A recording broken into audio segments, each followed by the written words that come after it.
John Todd's last known testimony from prison. The following was transcribed from a tape John Todd secretly recorded approximately in the early 90s while in prison in South Carolina.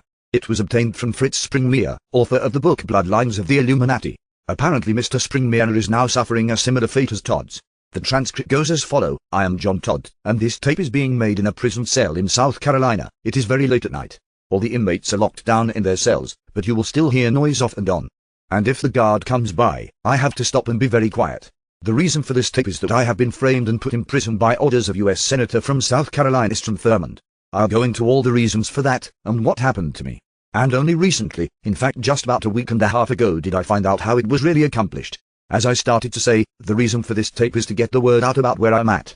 I've been in custody almost 4 years now. I've been in a prison cell for 3 years, and that time is a very closely guarded secret by the government, by the Illuminati, and definitely by the conspirators. The word of what has happened to me has not gotten out of the state of South Carolina. Here you have religious magazines that are run by the Illuminati, speakers who are members within their organization, or collaborators who have been bought by them over the years. Many of them who would consider themselves to be personal enemies of mine because of exposes which came out about them by me in the single quote 70s early single quote 80s. Yet, not one of them has said a word, although they all know about it for fear that the true believers that are out there will find out what has happened to me. When I was arrested, one of the few things that was taken from my apartment was my files containing my mailing list. These were taken by the police, although they had nothing to do with the case I was supposedly being charged with. And 2 years later, when we went through a lawsuit to get everything back, this was one of the few items that did not come back. They just vanished, just disappeared. The reason for it, was the reason for taking the 2 personal address books that I had. One I carried in my billfold for such an emergency, and one was in my library shelf, were taken by sled also.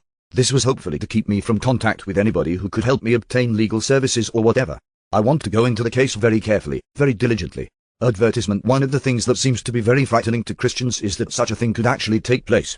Many who knew I was innocent could not believe that I had been found guilty. Not so much that because it just wasn't there, it didn't take place, so therefore even the manufactured evidence wasn't even there. They just couldn't believe that a child of God in this country could go to prison. I had stopped and came to the door.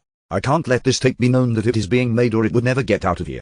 I want to say this now before I go on: whoever receives a copy of this tape, I'm asking you to make a copy or copies and get the word out. Make phone calls. Let people know what has happened to me. Let them know that they can be of service to get me out of here. This is what is most feared about putting me in here, that the word will get out. Let me tell you what all has happened here. We need to go back to 1987 in Columbia, South Carolina, where I was living. I had been hurt.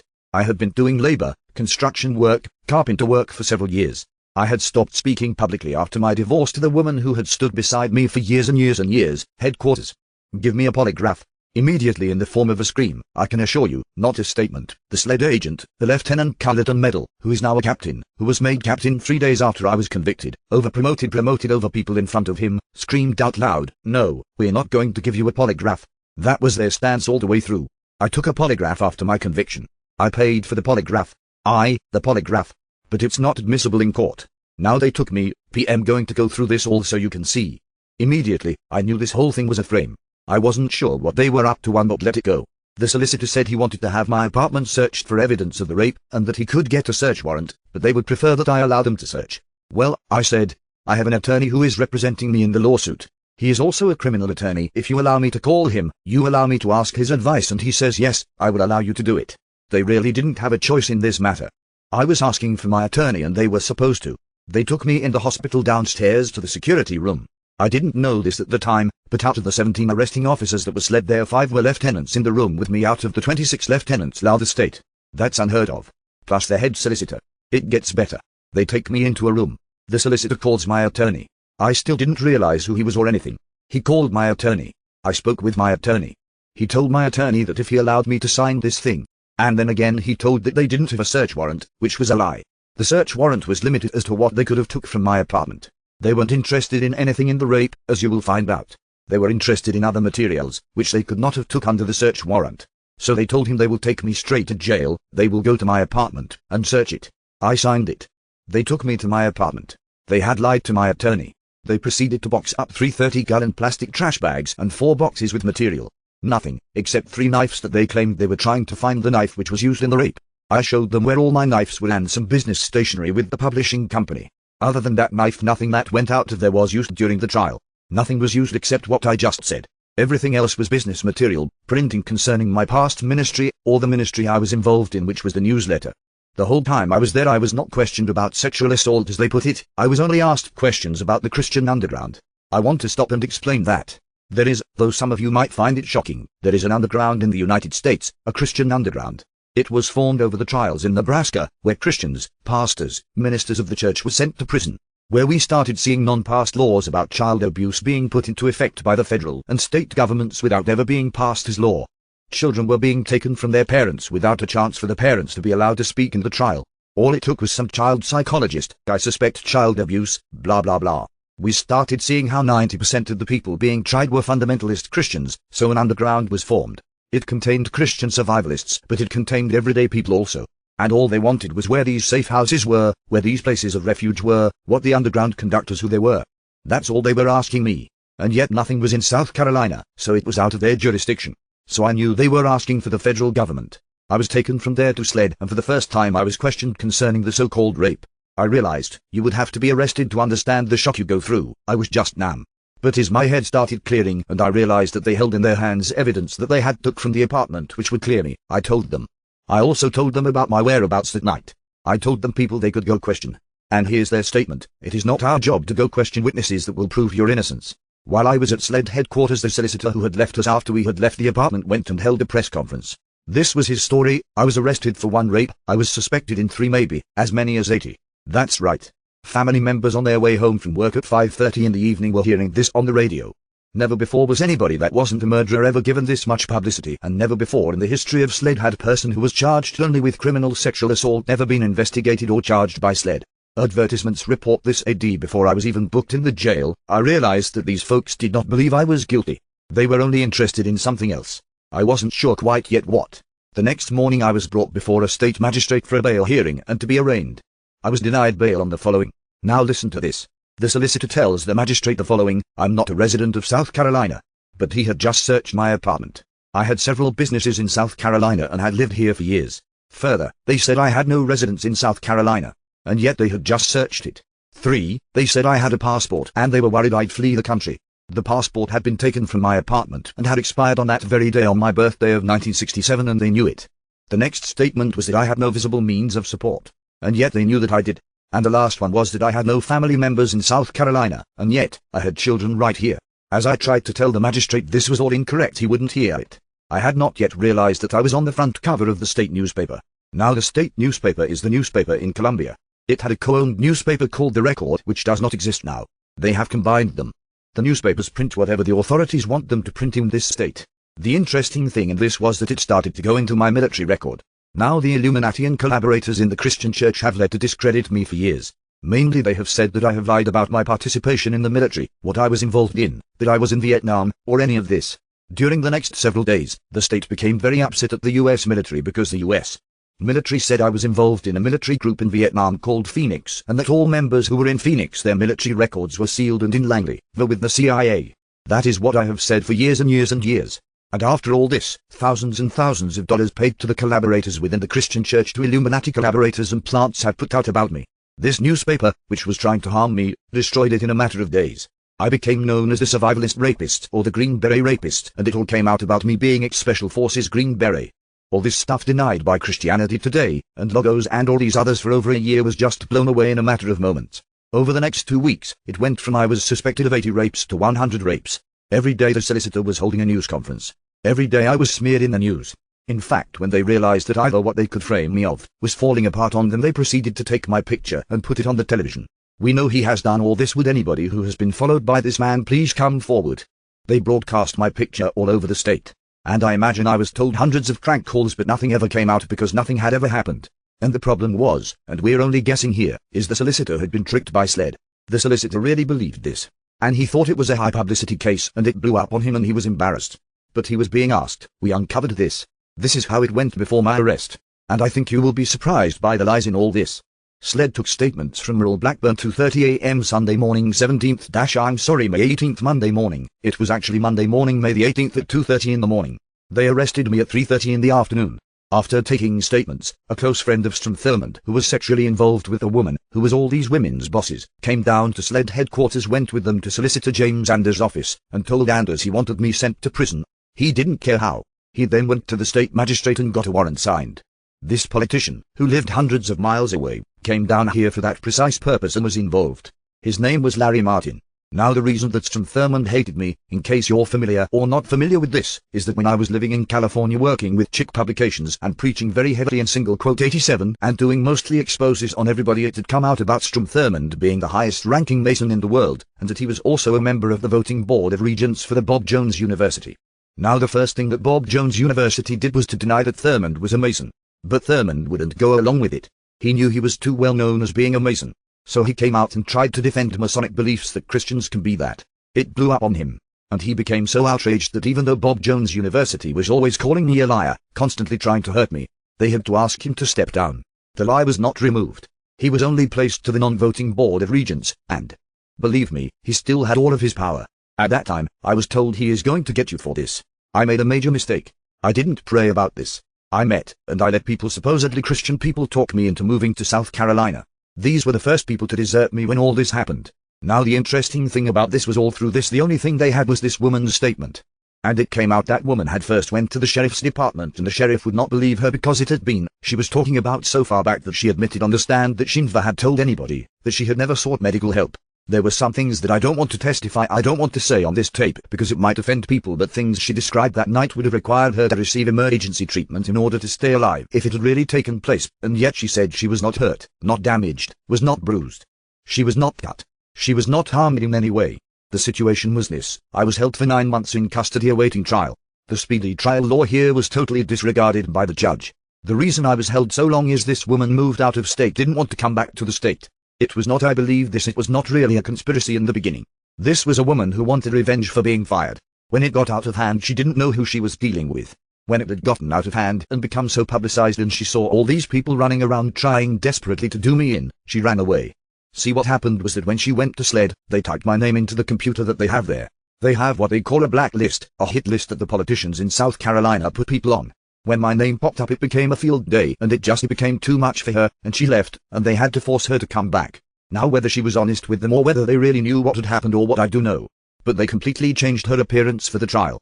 They dyed her hair, they put her in different clothes, they restyled and cut her hair so that this was how much she changed. I had only seen her a couple times, but when she came into the trial I kept asking my attorney when Merle Blackburn was going to be here. I did not recognize her. That's how much she had changed. Advertisements report this AD, and so people who would have seen her that night, which were alibi witnesses of mine, would not have been able to perfectly identify her, was the plan. And the reason for this is that there were witnesses who could have destroyed her testimony. But most important is lab tests that I happen to know the Lord was behind. I checked into the hospital within 6 or 7 hours from when she claims this had taken place. It was supposed to have taken place Mother's Day weekend of single quote 87, unlike in the wee hours of Saturday morning. And Saturday afternoon around lunchtime I was checking into the hospital. The test on admittance was this test for alcohol and drugs. Now this woman didn't know that. SLED and the prosecution didn't know that. And this woman claimed in her affidavit that I had forced her to drink and to take drugs, and that I was drinking and taking drugs along with her. The urine analysis totally proved her to be lying. There were no drugs or alcohol in my system. And yet, and let me say that, finally it was brought to trial January the 21st, which was a Thursday of 1988. The jury was selected. A week before I was to go to trial, I had all the funds that I had left. I settled my lawsuit out of court, which was to be $120,000. I settled it out for $10,000 and gave it to my attorney, who was supposed to spend it all on a private investigator. This private investigator was an ex-SLED agent. Supposedly, he tracked down all the witnesses I had told him there was enough evidence for. All this time I sat there and I knew I was going to be found innocent. I knew I was innocent. I knew the evidence was there to prove it. And the lawyer came and told me they had the lab tests. That they went before the judge and argued against the solicitor and got lab tests admitted into evidence, and it was going to be there. He had drawn, as he put it, 32 witnesses subpoenas and had served most of them, and was going to have the witnesses there, and it was going to be an open show. And so all day of the 21st I watched the trial, not worried, and yet not understanding what my attorney was doing. My attorney was making me out to be the bad. You see, my attorney wanted me to take the stand and say I had an affair with this woman and she was just upset. And I wouldn't do it. I didn't know at the time that he was in on it. And if they lost, they really weren't going to lose this case. If they lost, they wanted at least to destroy my reputation. And I couldn't understand where the witnesses were. And I didn't know until this month that they were there. They were just segregated outside of the courtroom. And so all day of the 21st I listened to the testimony. It was so ridiculous the jurors were laughing at the testimony. That's how ridiculous. I insisted when some nurses were up for jury duty, I had insisted they get on the stand because they would have been able to believe the medical evidence. I mean the medical evidence which cleared me. We won right then and there. I couldn't understand my lawyer put a woman on the jury who admitted, it's in the transcript, that her and her husband had seen stories and read the stories and had already formed a conclusion. Obviously, if you had read the stories, the conclusion would have been that I was guilty, right? And as far as the public knew, I was still being suspected of all these, 100-something rapes, and nobody knew these didn't exist and nobody knew they didn't go anywhere. So as this jury took, I couldn't understand it. He said, "Oh, don't worry, it will be all right, I know what I am doing." The next day we come back, still expecting to present a case, the 22nd of January, still expecting to present a case. They called up a few minor witnesses. The only new witness they put on the case, they were trying to prove that the publishing company didn't exist, that it was phony, that it was a scam to draw women into it, that I could rape and all this type of stuff. This is what the prosecution was trying to prove. There was just too much, thousands of dollars, yeah, blah, blah, I'll come and testify and blah blah. Then he turns around and tells my court-appointed attorney for the post-conviction that he thinks James Corey, that's the attorney's name, did marvelous work for me, did the best he could under the circumstances. Yes, I'm innocent, but no attorney could have done better for me. Making himself a witness who wasn't usable, but he didn't show up for the trial though he promised. This pastor had files in his hand to set me free and refused to use it. I'll let you draw your own conclusions as to why. I did not know the full extent of what my attorney had done to me. I was sent to prison until February the 15th, a week or so ago. At the post-conviction in Columbia, South Carolina, the only two witnesses present were myself, the attorney for the state. My attorney was testifying for the state. He got on the stand, lied about several things that needed to be true, that I personally knew to be true. Now he had told me up until then that the reason we didn't use the lab was that it didn't show a screen for alcohol, and for all these years I had believed him. On the stand, however, knowing that it might come out, he revealed that it did show a screen for alcohol, and he couldn't give a good reason why he didn't use it. That in also the time I found out that all the witnesses subpoenaed were sitting outside the courtroom the whole time for 2 days, said he never called them. Then the court-appointed attorney asked him, would this witness had contradicted Merle Blackburn? Would this one? Yes. Would this one? Yes. On and on for the whole time for 2 days, and be never. And the court-appointed attorney kept asking him, would this have contradicted Merle Blackburn? With this one? Yes. And with this one? Yes. And on and on. And yet he kept saying it wasn't important to present that. It wasn't important that there wasn't any witnesses. According to law, the lawyer can refuse to call witnesses. However, the Constitution says I have a right to have witnesses there. Under South Carolina law, an attorney can override the defendant and not call the witnesses. And that's what they did to me. So in essence my constitutional rights were, so I was sent to prison without being able to produce any witnesses. Advertisements report this AD. Now we left the post-conviction hearing on February the 15th knowing that it was lost, knowing that it was rigged from the very beginning. About the most major point, why my attorney threw the case. The judge cut me off. We could have documented it and proved it. Testify. In essence, he took our defense away by not permitting me to testify at all about it. Again, no fair trial. He said, I will let you know in 3 days. But we knew at the time, it was pretty much open and shut. But then I pretty much knew that in no state court with any court-appointed attorney was I ever going to get anywhere. This attorney should have subpoenaed Rev. Randall, put him on the stand, be refused to do so. Again, not calling witnesses. There was another brother named Joe in Charlotte who was a major witness in the case. He would alone got me a new trial, but stating that I had called him from the jail after the first day of the trial and told him I needed him to be a witness at the next day, for him to take off work to call on down to Columbia and testify. He then called my attorney and my attorney told him not to come. This man now won't even talk to Christians about it. When they talk to him on the phone, he's just terrified, he's scared to death. Under no circumstances will we come to Columbia, South Carolina. There is a conspiracy going on here. That could be overruled by an attorney. There are a couple of attorneys in this state who are known that they can't be gotten to. And they have all told me that my case is open and shut. I should never have went to prison. I could have been set free by a couple court orders. But I have never been able to get these attorneys. And the reason for me not being able to write anybody or have contact with anybody was so the funds could never be reached, could never be raised so that I could hire an attorney that could set me free. In May, I'll have been in custody for 4 years. In January, this year I was already in prison for 3 years, for something that I didn't do, and for something that could have proved I was innocent, if I'd just been allowed to produce witnesses. In essence, I have to hire an attorney who will subpoena the witnesses, who will make no deal to sell me out and will let me have a fair trial. There is something else that you need to know. 3 days after I was placed in jail without bail, my attorney came to me. He said the federal prosecutor, the assistant attorney general, whatever you want to call him, the attorney solicitor, wanted to make a deal. Now remember, I was facing a state charge, not a federal charge. But this was the feds. Now all I had to do was tell him where all the Christians were hiding, identify all these people in the underground, and I could go free. And I said no. It's a matter of record that a federal proffer, this is an immunity grant for testimony, was offered me, it's on record, and it was turned down. After I was convicted in '88, I was sent to prison in Columbia. There are several. Kirkland was the name of mine. I was called up front and I was told to sit down and wait, that the Secret Service was coming to talk to me. The woman supervising him who was on duty found it strange that this Secret Service agent who was supposed to be locally from Colombia did not know where the prison was. And she just said, "Boy, they are hiring dumb people today. We had to give him instruction how to get here." When he arrived he let it slip out that he was actually a member of President Reagan's bodyguard staff from Washington, D.C. He said that he had to leave in a couple of days to Moscow.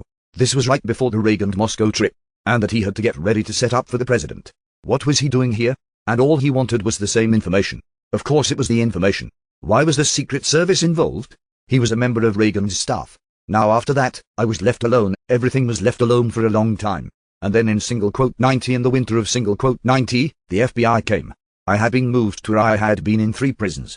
They keep moving me around and they are fixing to move me again is what they tell me. The FBI came. This was late at night. I was brought from my cell after everyone else was locked down, and I was taken up front. There were 2 agents of the FBI. They said they were there to question me again. Was I willing to talk? Was I willing to make a deal? I said, no. They said all this could be behind me. I said no. They left. They've came back 3 other times. Finally they quit coming. I guess they are getting the message. But I kind of expect them to show up now that I've lost the post-conviction.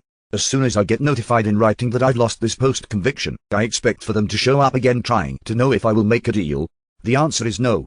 Isn't it amazing that I'm supposed to be this terrible rapist on a state charge, that the feds somehow have authority over this state charge and they are willing to let me just go, wipe it off the books for turning Christians who are wanted for nothing, a lot of times nothing but misdemeanor warrants, or child custody warrants where the state wants to take the kids, or for violations of court orders. A lot of these people are on the run from Christian schools where the state has sworn out warrants for these Christians because they were teaching the children, and the state decided that this was not right and so on. Little stuff, and yet they are willing to let me go for all these people, plus the Christians who are hiding them out. I think you'd better wake up, brothers and sisters, because I was sent to prison without the right to a fair trial, and I won't tell you what. It could be done real easy. It could be done real easy. They control the media. They could say anything about you they want to say. They control the governments. They control the police forces. Wake up. I want to go into something else that is going on right now in the news. For over 12 years I have said that the goal of the United States government was to activate what is called Operation Garden Plot and its subplot Operation Cable Splice, which was martial law, total military control over all police forces, governments, and so on. I've said that in order to do that they wanted the populace out there to scream at the president that he wasn't doing his job of protecting them from acts of terrorism, and that they were willing to give up their constitutional rights. Now we have seen time and time again, in order to stop the drug wars, to stop the drug dealers, and all the bloodshed, that they are willing to give up constitutional rights. People are willing to do it. People, when terrorism strikes, are willing to do it. Now for years, the Illuminati have tried to have the Arab countries be so outraged that they would start terrorism in the United States on a great massive rate. And our country is more susceptible than any other country for the simple reason that we are not prepared for it. We don't believe it could happen to us. And they thought they were going to be able to do it in Lebanon. They didn't pull it off. They thought by hitting Gaddafi he would act. He wasn't able to strike back. He was unable to do it.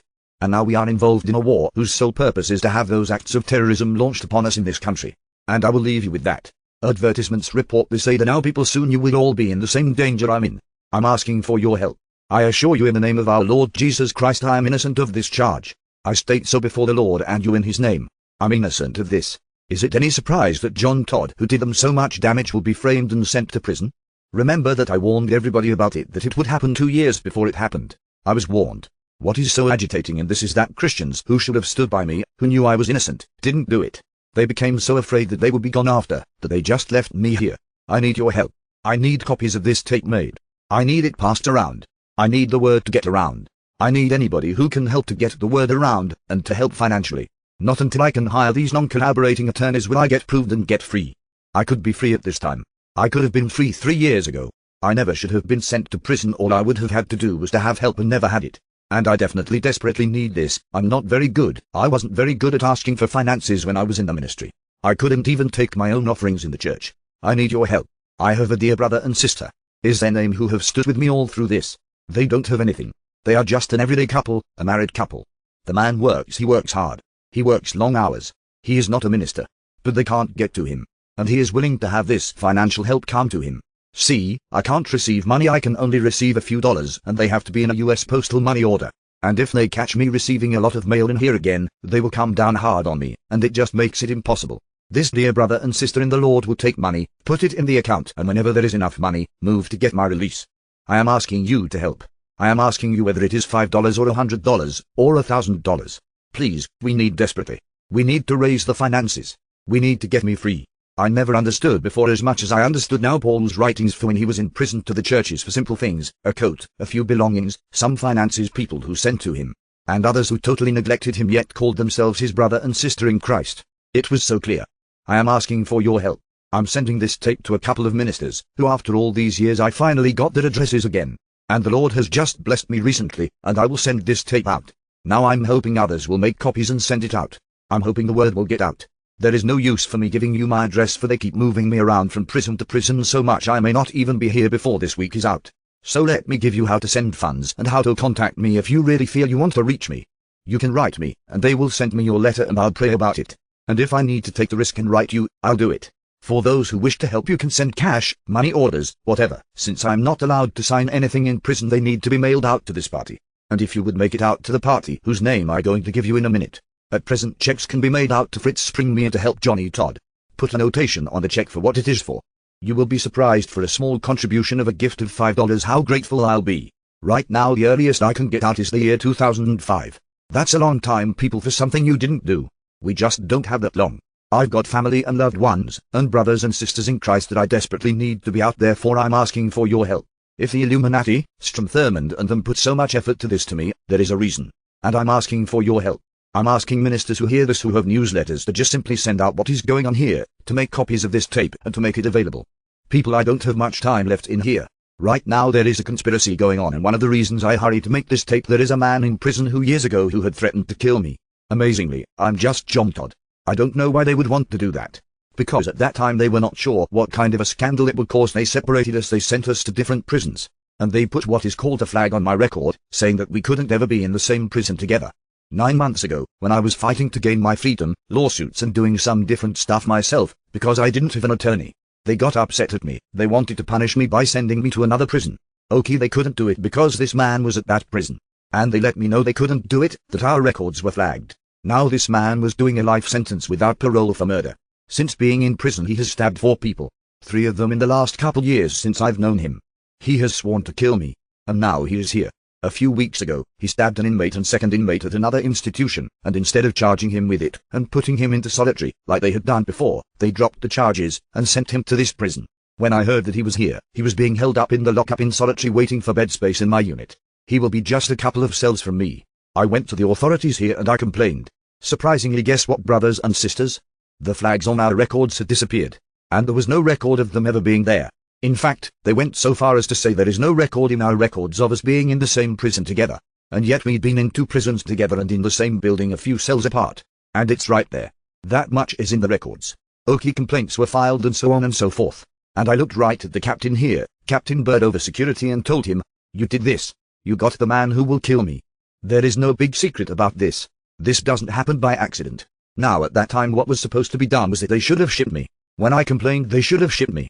They claimed they couldn't send him anywhere else, that he's been to all these prisons and done all these things, that this was the last place they could have him. Well, they should have sent me away. Advertisements report this AD. Now they are claiming that none of the other prisons want to take me. Isn't it amazing that they can't ship me when this man is scheduled to move into my unit, into my prison dorm here Friday? This is Monday. They're doing this to try to kill me. What will happen? I'm in the Lord's hands. They are afraid that eventually I'll get my freedom. God bless you. The tape was made and quietly smuggled out. At that time it was rumored that 2 inmates were paid to stab Johnny Todd, actually stabbed him and continued to do so 3 more times as he laid on the ground bleeding. As a result, Johnny Todd lost a lot of blood, but recuperated and returned to the general prison population. He was still hopeful to gain his freedom the following year, because of an appeal that was won at that time that would have enabled him to receive his fair day in court. During those times he was of an immediate need of $800 for a chance to get legal help. He was yet to meet his legal deadlines. Today, no one knows for sure what became of John Todd.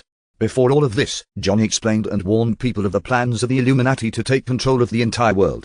He further explained that these plans were embedded in the book of the name Atlas Shrugged, a novel by Ayn Rand, that according to Todd, it's in reality a blueprint by the Illuminati indicating their plans of taking total control of the whole world. If this is true, this appears to be a recurring theme with the Illuminati. May God bless John Todd wherever he is.